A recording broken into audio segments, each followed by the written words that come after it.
Can Başkanım.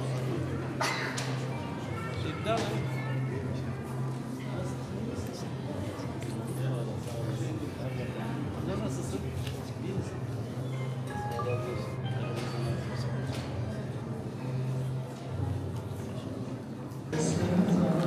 Evet, selamünaleyküm. Nasıl adam? İyi misiniz? Heyecanlı mısınız?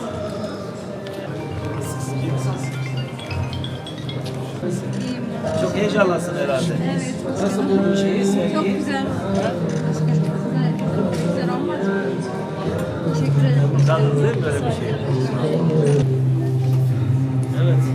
Nasıl kardeşim, iyi misiniz? Heyecanlı mısınız? Teşekkür ediyoruz. Nasıl buldun sergiyi kızım? Selamın. He?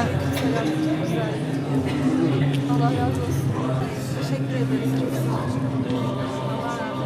Nasıl buldunuz sergiyi? He? Çok güzel, teşekkürler. Sağ olsun. Allah devamını getirsin inşallah. Eyvallah. Maşallah. Nasıl buldunuz sergiyi? Çok güzel. Evet, hoş geldiniz. Nasıl buldunuz sergiyi? Çok Güzel başkanım. Elinize sağlık. sağ olun.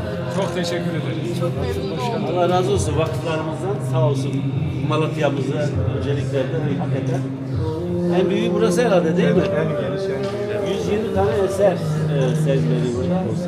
Hepsi birbirine kıymetli. Var olasın. eserler. Elinize sağlık. Tek Sakalı Şerif'i görürdük.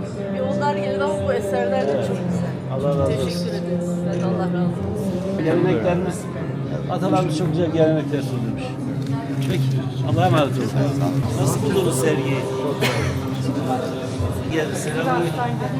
Hadi ya, Sivas'tan geldiniz. Kutsal emanetleri görmeye mi geldik Şarkışla'dan buraya? Allah'ın kısmeti. Maşallah. Aşırı duramıyorduk ha. Onu inşallah göreceğim şimdi. Maşallah. İnşallah kurban olurum